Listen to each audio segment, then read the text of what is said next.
Ya di saat yang lain sibuk belajar untuk UN, saya sibuk belajar untuk kelahiran anak ya. Lagi dari orang tua, saya minta tips-tipsnya gimana nanti kehamilan begini.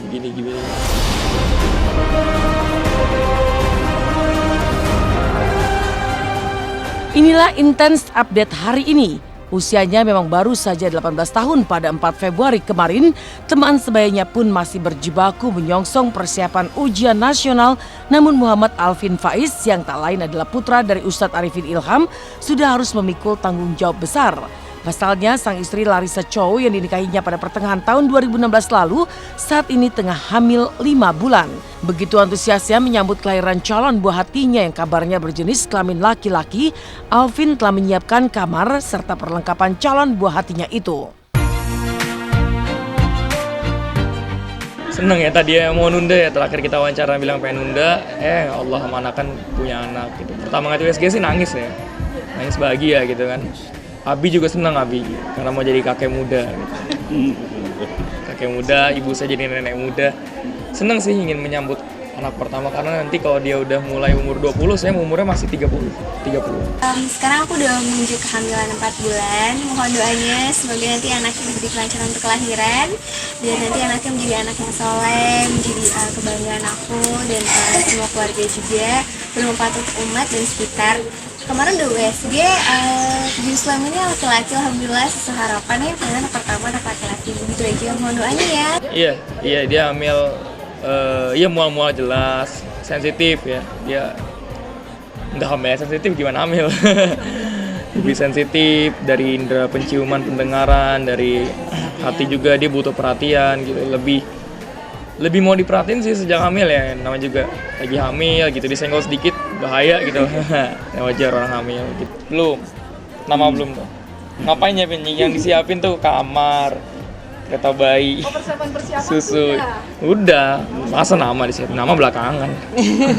lagi disiapkan. Nah, karena nanti mau pindah kalau udah punya anak.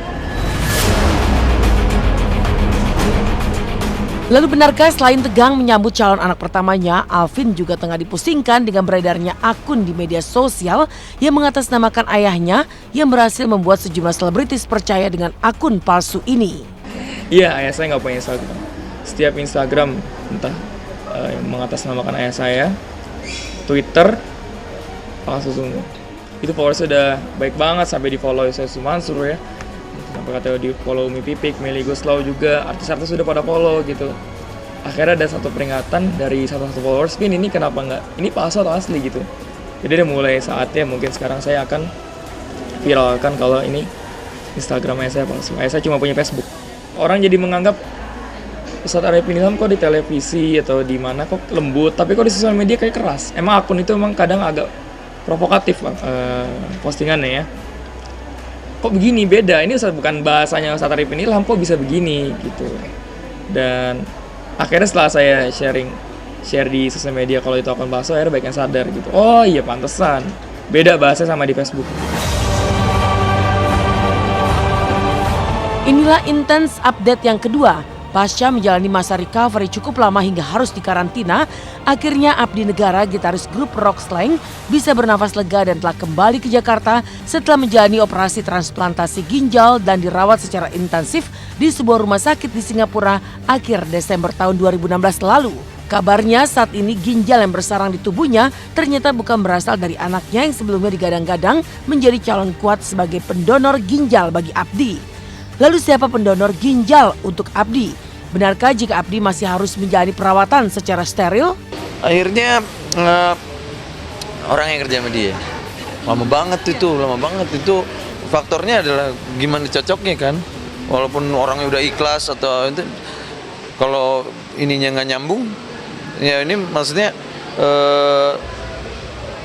nggak tahu pertimbangannya apa ya, tapi Alhamdulillah cocok. Iya cocok. Sempat ketemu kok ngobrol, datang ke sini. Jadi dia pakai masker yang ada sirkulasi udaranya, ada exhaustnya. Iya. Bukan masker biasa kayak. Jadi gue juga baru tahu sih gara-gara dia pakai, karena emang harus steril aja sih sebetulnya. Jadi dia masih belum boleh terlalu sering tempat lu kebuka, nggak boleh ke konser, nggak boleh ke mall kayak gitu-gitu. Jalan udah biasa, udah sehat, udah gemuk, cuman masih maskeran terus.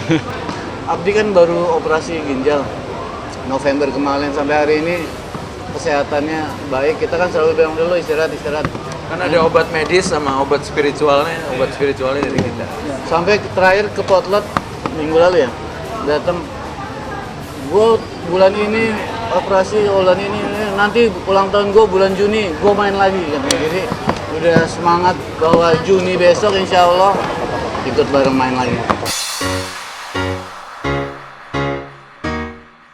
Dan di Intense Update yang ketiga masih ingat aksi Tatan, si baby selebgram yang tengah menjadi juru parkir.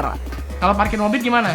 Ya terus bos, ya terus bos, ya terus papa, ya terus, ya lagi bahas, ya terus.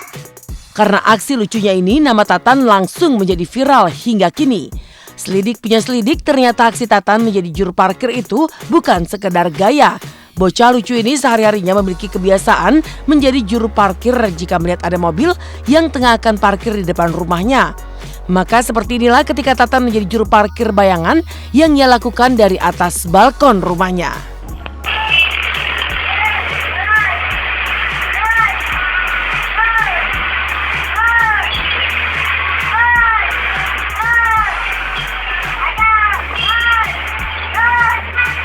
Nggak diajarin, cuma ngelihat dia tuh anaknya tuh cuma melihat terus bisa paham. Pasnya pertama sih saya nggak nyangka ya Tatan bisa sepintar itu, ya bersyukur lah. Tapi ya tetap harus dijagain juga. Jadi kayak tetap Tatan harus tumbuh itu setara dengan usianya gitu. Jadi jangan terlampau tua atau gimana gitu sih. Kisah menggemaskan Tatan yang seolah menjadi juru parkir sungguhan. Kini seperti apa perayaan hari kelahiran mendiang Olga Syaputra? Benarkah jika keluarga belum bisa melupakan sosok almarhum?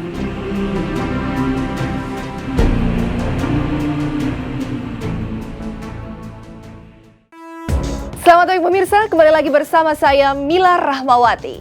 Setelah Intense Update, inilah sepenggal kisah tentang Billy Syaputra dan keluarga besarnya yang masih menyisakan kepiluan mendalam pada almarhum Olga Syaputra. Dan tepat hari ini, almarhum Olga harusnya berusia 34 tahun. Lalu seperti apa saat Billy, orang tua dan keluarganya berziarah ke makam almarhum Olga dini hari tadi?